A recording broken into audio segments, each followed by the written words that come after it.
All right, greetings, Earthlings. This is Doobie, and I'm doing an Earthlings chat with my friend Melanie, who is right here in the midst of a tornado warning.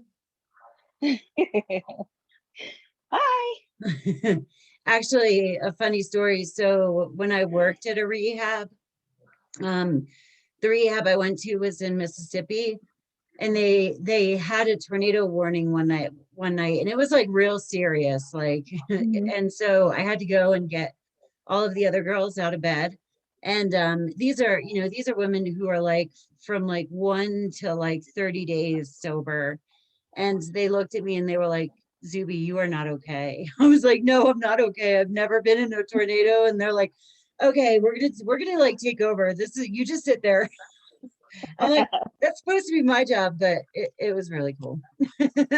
Yeah, I've never actually been in one of them. They've been all around me. Really? I've never actually been in one. Yeah. So yeah. Yeah. It was actually, you know what? That's kind of what we were just talking about before I hit record, where it was they were in rehab and I was working there. You know what I mean? So when they had to take care of me, the northerner who's like never been in a tornado warning, it got them outside themselves. Do you know what I'm saying? And Right. even though it's just like a little tiny way that they were, not anybody who's in rehab is feeling real empowered. You know what I mean? Right.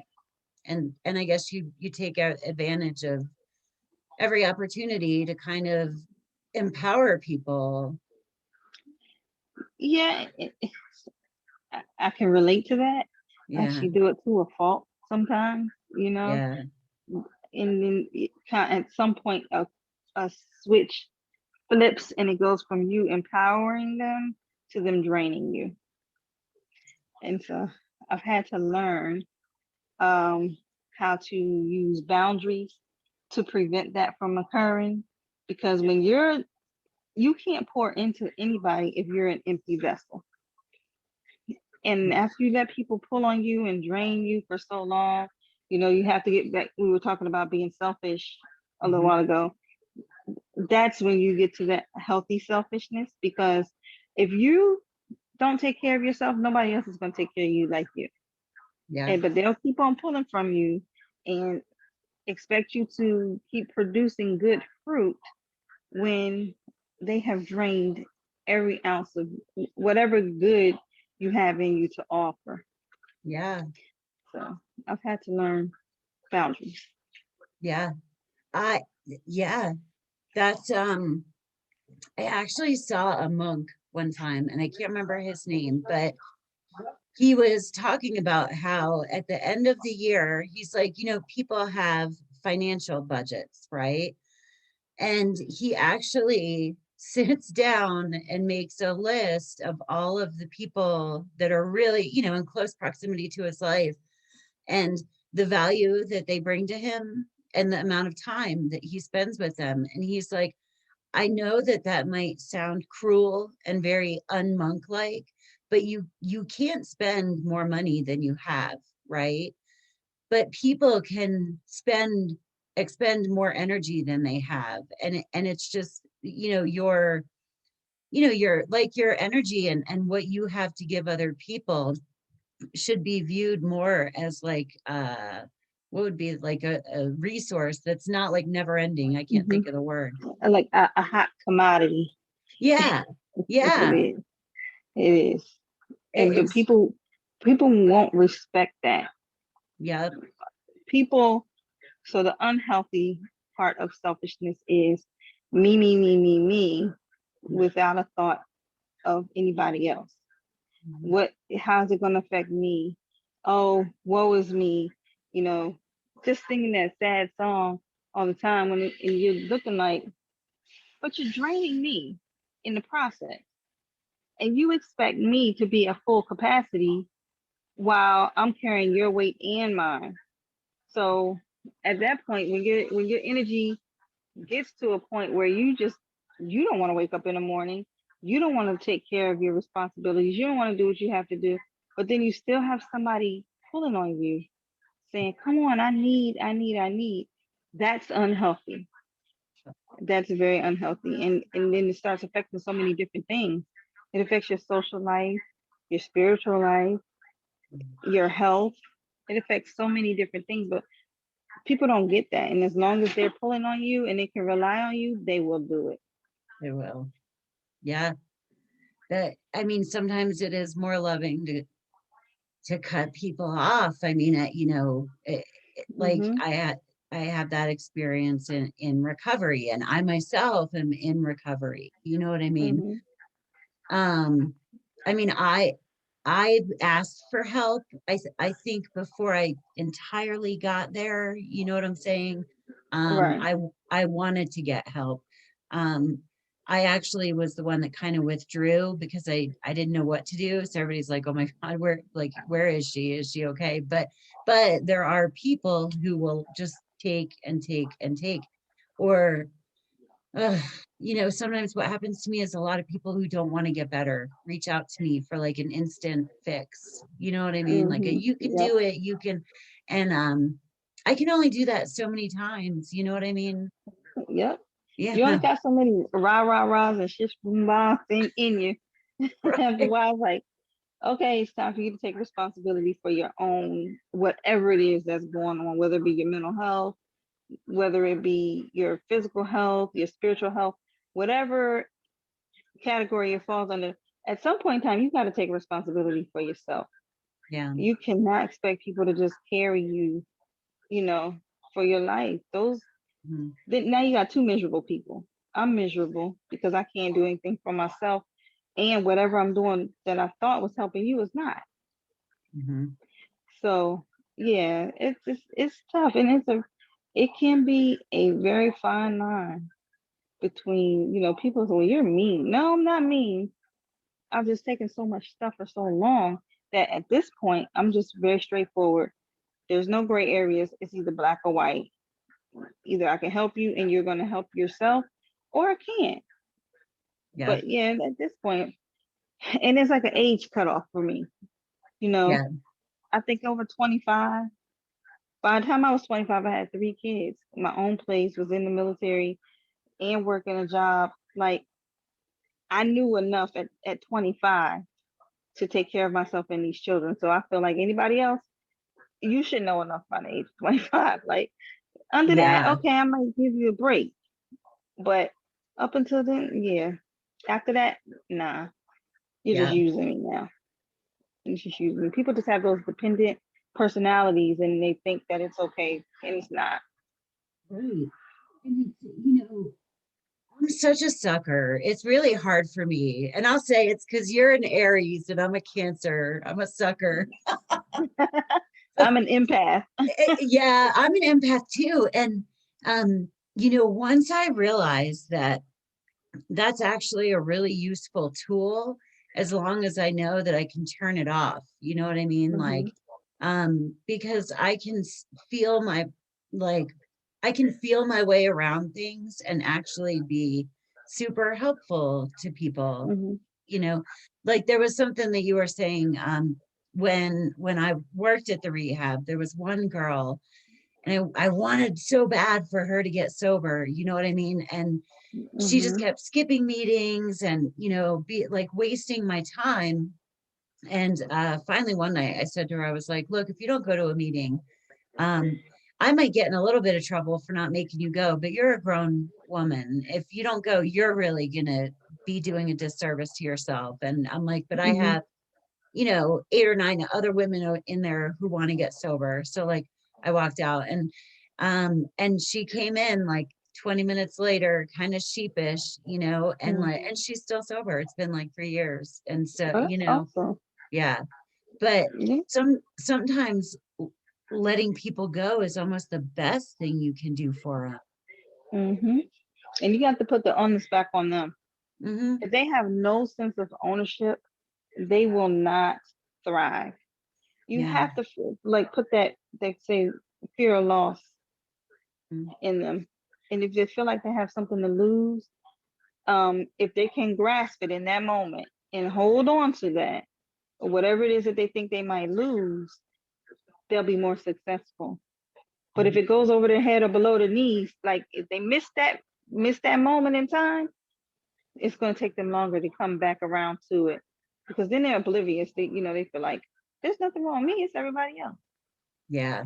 Like the old joke they used to say about alcoholics: I don't need any help. I can drink my liquor just fine. Yeah. You know, Yeah, right. Just oblivious to it. Like, oh, okay, all right. So you can come back around the block. But once you give people a sense of ownership and make them feel like they have to take pride in whatever it is, the results are always better. Mhm. Yep.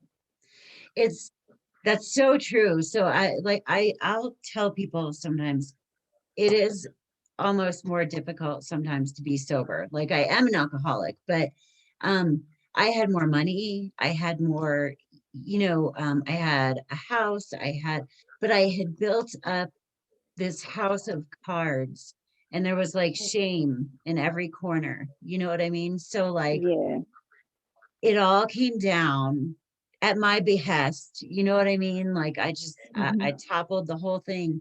And I don't make as much money as I used to. I don't, but I feel so free because I am who I really am. And Mm-hmm.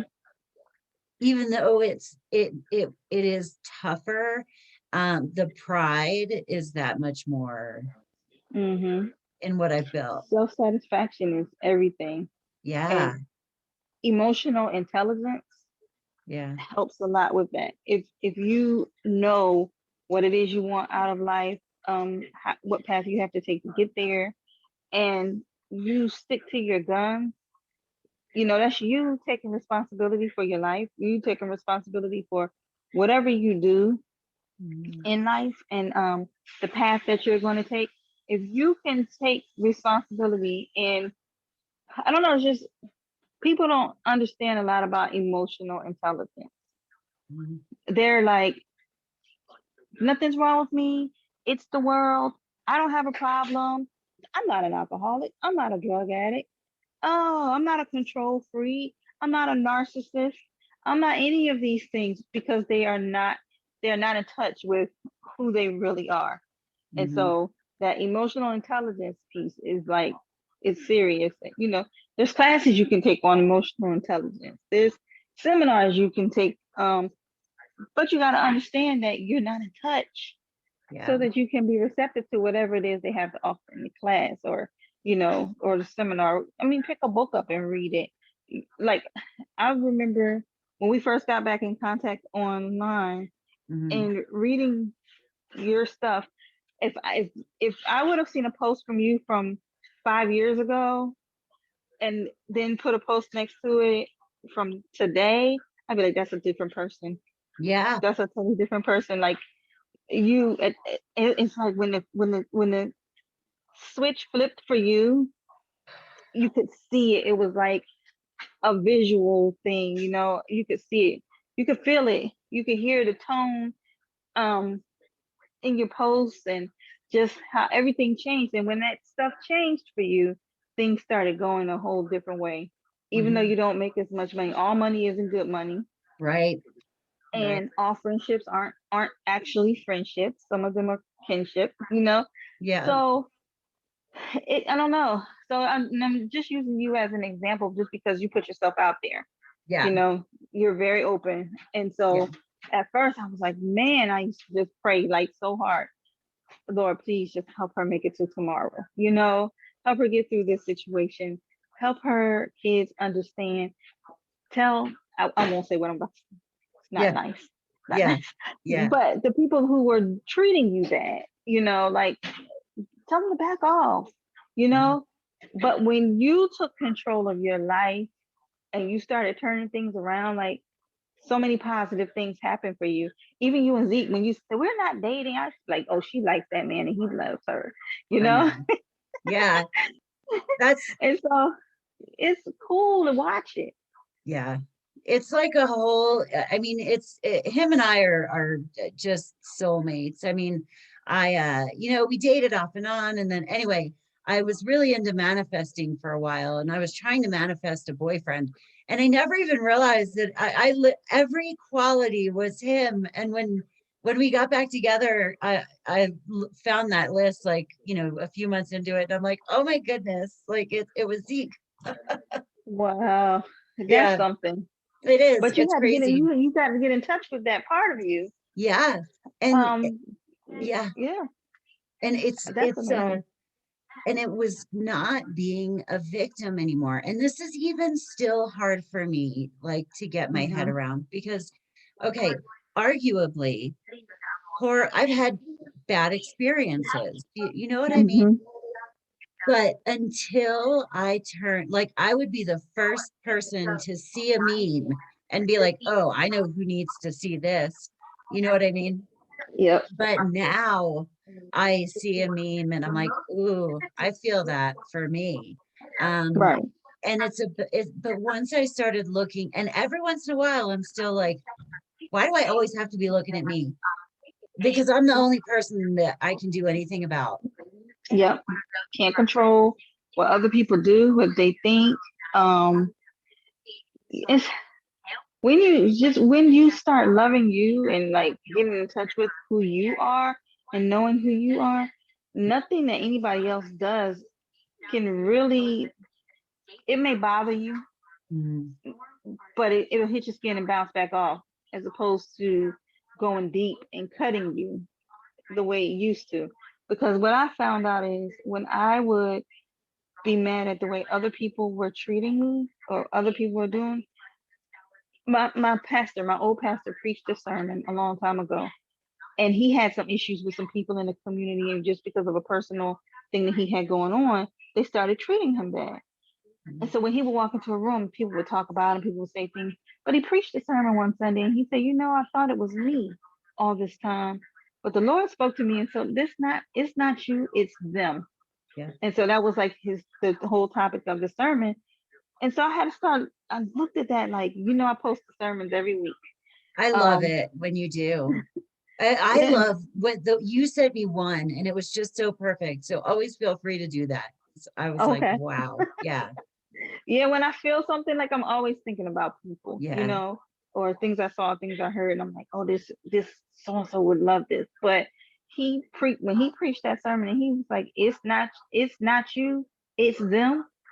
I started looking around like, hmm, even if they are talking about me, who cares? It's not Mhm. true. I have to live my life in such a way that when somebody else hears something about me, they'll say, nah, not Mel. You got the wrong person. So I always taught my kids that your character is the only thing in life that is both going to precede you and follow you. There's nothing else in the world that will.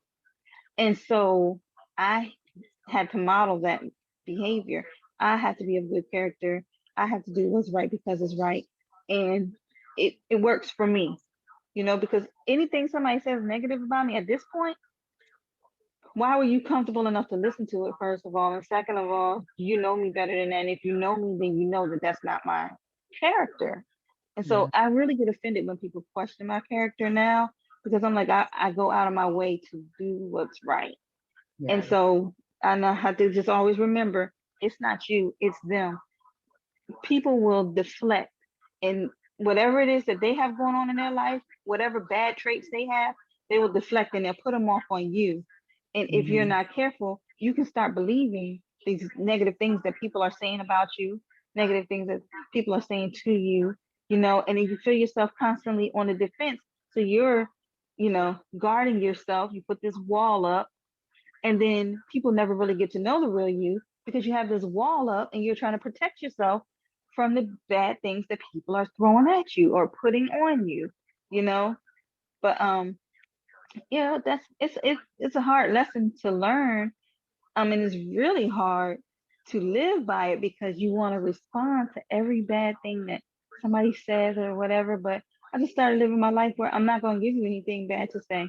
Yeah. I'm not. and Yeah. and I, it's I'm so much more at peace now.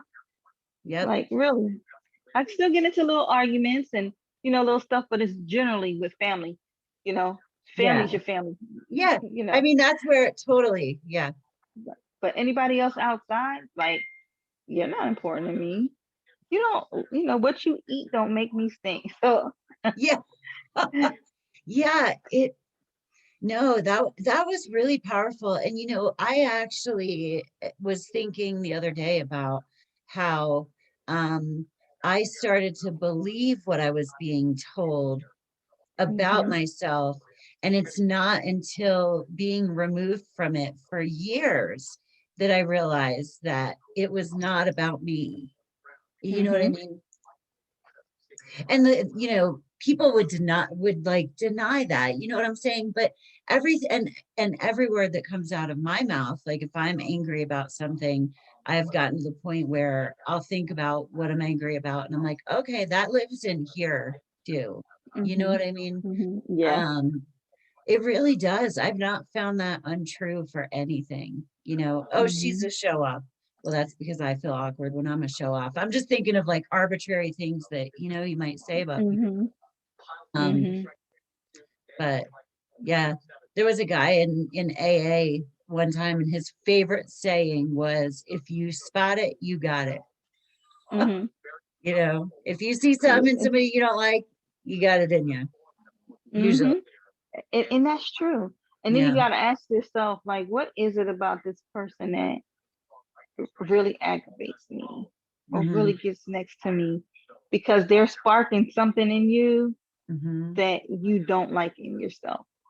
I've also learned that, and instead of talking about people all the time, I will try to find a reason for their behavior, if you will. Sometimes there is no reason and there is no saving grace. And I'm like, well, I tried, you know?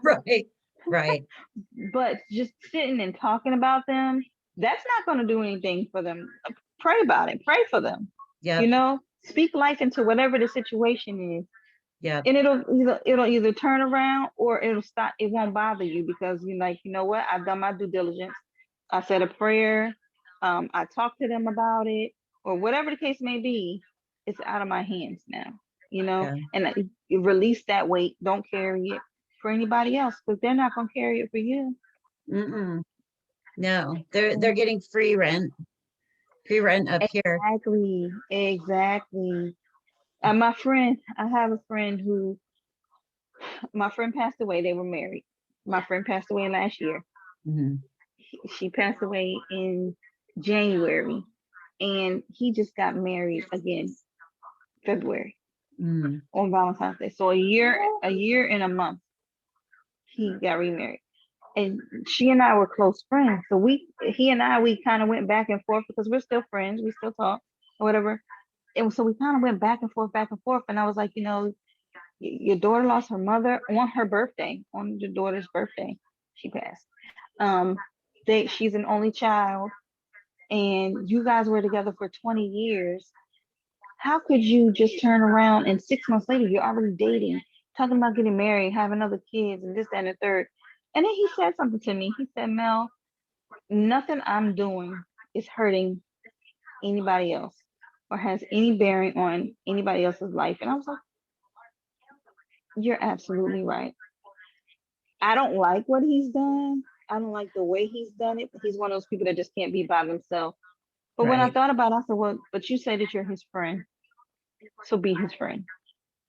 The only thing I can do is show him how to be a good friend. I let it go. So on that day, I told him, I was like, friends don't just sit back and watch friends do things that are self-destructive or whatever the case may be. They speak on it and they say, anybody else, they're not your friend, they're your fan. I'm going to be your friend. And oh my gosh, I love that. They're not your friend, they're your fan. I love it. Right. And so I'm like, I'm going to tell you how I feel about it. And then when he broke it down, and I knew he wasn't going to change his mind because of anything I said, I was like, you know what? Why am I beating myself up? My friend, she's deceased. I still comfort their daughter. I still talk to them all the time, talk to her all the time. But he was absolutely right. Whatever he was doing, it didn't have anything to do with me. Didn't have any bearing on the way I eat, dress, the roof over my head, my income. It didn't have any bearing. it was just all emotion. Yeah. And so I had to like find somewhere else to direct that emotion. But I'm like, if I'm gonna be his friend, then I just have to be his friend without stipulations. Like, oh, I can still be your friend, but you can't date anybody for 3 years. That doesn't pass the Right. common sense test. And so that's when I just kind of let it go. I'm like, you're absolutely right. This is the last conversation we're gonna have about it. We'll agree to disagree, but this is your life. Like, It, he wasn't asking me to pay for dates or yeah. flights, and hotel rooms or anything. He wasn't asking me to do any of that. I didn't have to come out of my comfort zone for anything because it's his life. And he can afford the lifestyle that he has. So So, I mean, okay, so here's the thing about you and Reddy. I don't know if like, I feel like even when you were really young, you were like this, but you are so self-aware. Do you think that being self-aware is something that you like that can be taught? Do you think you were always like that? I believe I'm self-aware also, you know. Um, I just think I was just always like that. And my mother used to always say, you're wise beyond your years. You're you old, are, you're old soul. I've just always been this way. yeah, I don't know. But part of that is emotional intelligence. What I learned as an adult that is part of emotional intelligence. yeah, it is. I mean, it's check yourself, you know what I mean? Like, for me, a lot of it was verbalized in AA. Like AA is actually a really good program for like getting to know yourself and kind of I call it Mhm. owning your own bullshit, even if you're not an alcoholic, you know what I mean? Right. But Right. yeah, but I mean it's about really thinking like, well, what part have I played in every situation, and it's about That part. self-examination. Yep. Because you got so many people that will say, I did it, but I didn't mean to. Well, it doesn't mean that it's Right, okay that you right, didn't mean to. right. Okay, you did it. Yeah, You can apologize and move on, but own it. but Stop own it. saying, I didn't, but it wasn't my fault. Oh, no. I Yeah. get so angry at that because I'm a person that if I'm wrong, I'm wrong. Okay, I'm wrong. Hmm. I'll suck it up and I may have to eat a little crow and Mm, apologize. But I'm gonna own my foolishness. Like, no, I'm not gonna tell you, oh yeah, I broke your favorite vase, but that's because the phone rang and I didn't, I wasn't paying attention when I right. went to pick the phone up and I knocked it over. Well, I still knocked it over. I still broke it. I'm still responsible for it. Yep. Like, come on, Yep. stop. People Yep. get people get grown and they never take responsibility for their stuff. And so Yep. at whatever point in your life things started going wrong, you don't age beyond that. Right. You stay, you know, whatever that age is. Just like they say with drug addicts or alcoholics and people that went to jail, whatever age it was that you tipped the point where it say you're an addict or you're in prison or whatever, you stop growing from that point. Yeah. And so whatever age you are, that you start being in denial about your responsibility in life, Hmm. period, Hmm. that's where you stop. Yep. That's where you stop right there. There's no more growth until you crack that can open, look in it and say, oh, there's all my mess. Yeah. There. Yeah. There's my mess. Here it is. Yep. Yep. All bundled up. Might not be Yeah. very neat, but it's in there. It's like a can of spaghettios or Yeah. maybe alphabet soup. Yeah. Let me start putting these things in order and then you can move beyond that moment in time. But until you Exactly. do that, like you're stuck, you're running in place because you're always at the point where you think that everything you do is right, everything you say is okay. It's not. Hmm. And it's Hmm. just like when people say, oh, that's just how Zuby is. Hmm. Oh, so y'all been putting up with this for 40 something years and you think that it's okay because that's Right. just how Zuby is. It's not okay. Right. It's not okay. Right. Address the issue, address what is causing the problem because it's not okay. It's not Right. okay to treat people bad. It's not okay to borrow money and not pay it back. It's not Right. okay to tear people's things up and you never replace it. Like, Right. that's not okay. It's not okay to Right. have a nasty attitude. You know, people come and you walk in the room and everyone's like, shh, don't say anything because you know she's gonna have a bad attitude. Well, I'm not walking Yes. on eggshells for anybody. I'm Totally. grown. Totally. No, they need to work on themselves. It's because I'm not doing anything wrong, you know. Yeah. And if I am doing something wrong, then I hope you would say, "Hey, Mel, you know what? I don't like how you say such and such, or I don't like how you do such and such." I may not seem receptive to it at the time, but I will go back and think about things and say, oh, okay, Mhm. well, what do I need to do to change myself? And is this a valid complaint, you know? Right. Right. Is But the it whole that's how people are. Oh no, no, ma'am, no, sir. right? You I can be mean, like that with other people. it it's like one uncomfortable conversation early on can prevent so much of like, because then things get more and more contorted and twisted and Yeah, unhealthy, like the longer you let things go exactly. without And saying people think they're anything. okay. They think Yeah. that their behavior is okay because nobody's ever said anything to them. Well, it's not. Yeah. It's Yeah. not. And I don't have to accept it. Right. I don't have to put up with it. Now, what other people do is their business. But what I'm not going to do is Mhm. tolerate that. Like, because I don't have to. Yeah. No, exactly. Exactly. And that, yeah, that's something that I'm definitely a lot better about is, not tolerating or addressing things that aren't about me. You know what I mean? Like if somebody is Mhm. upset, and because not being a victim anymore also means not being a victim anymore. You know what I Right, mean? right. Like you just put it in, like, no, that's not mine. That's, you have it back, Yep, you know? exactly. And this power over here, that's my power. You can't have it. Yep, Yeah. yep. Own it just Yeah. the same way you own your faults, you own the good stuff about you too. You know, Exactly.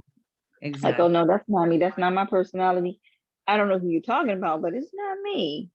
So you may want to do some Right. self-reflection because I feel like maybe you're talking about yourself. Right. You know, Yeah. it's people make it more complicated than it has to be. And it is. Yeah. And it's not complicated at all. This is life. Hmm. If you actually do life instead of skating through, then you're going to feel things. You'll have a better understanding about things, you know, and understand that it's not going to last forever. But if you address it and talk about it and communicate effectively, Hmm. things will get better. They'll either get better or you find out I don't need you in my life, cut them off Right. and remove that cancer out of your life, you Right. know? And sometimes it has to be like that with some people, I mean, some Hmm. people are not willing to, have to communicate about things, Right, and right. or if you do, it just draws you into like a web, right? Um, Yep. I A don't even know how negative to situation. exactly, Yeah. like toxicity. Sometimes it's just bye. Hmm. But Yep. yeah, Yep. so dude, I really think this is like perfect and awesome. It's probably been like 20 years. I usually, when I watch the analytics, I usually lose people right around like 20 minutes or so. So, Uh-huh. um, I don't know, but it's so good to catch up with you. I know. I'm so happy for you. You look amazing. I'm, You I, really do. yeah, I feel good about who I am. That's, I really finally, like, I finally feel good about You who can I tell. am. And it shows. It Yeah. shows. It Yeah. shows. I'm just Well, waiting for the day that your kids are like 18. I I know that. just So am I. And that's the thing though, is that every day I live my life, I'm like, okay, if my kids were to watch me living my life right now, I want them to be proud every day. And that's what I do, Mhm. And also for me though, and I want them, I want them to grow up loving themselves. So I have had to learn sometimes people just don't love themselves. I Mhm. didn't, and it breaks my heart to imagine my kids not loving themselves, but yet it was okay for Mhm. me not to, like so Yeah. it's been really kind of like an interesting journey. But you've learned about yourself now. You Yeah, learned about what got you to this place. yeah, Um, and you know they're predisposed to all those things. yeah. So you know how to kind of be their tour guide, like Oh, wait pothole, a minute. I speed bump, cliff, you Yeah. know. Yeah, yeah. Well, and they do say that like if like parents in recovery, their children are a lot more likely to like get sober or get help sooner than their parents Mhm, did, especially if their parents are still sober because they know where to go. They know, you know what I mean? Like they know mhm. how to how, they know that the problem like looks like something. Anyway, Yeah. Well, you're doing it. You are doing it. Like I'm so proud of you and so happy for you right now because it shows all over your face. You just have like this glow about you now, you yeah, know. yeah, I So, do. I do. Well, thank you. I'm gonna stop record and then we can say our goodbyes. But all right. okay. Goodbye, Earthlings, and thanks for joining us this week. Bye.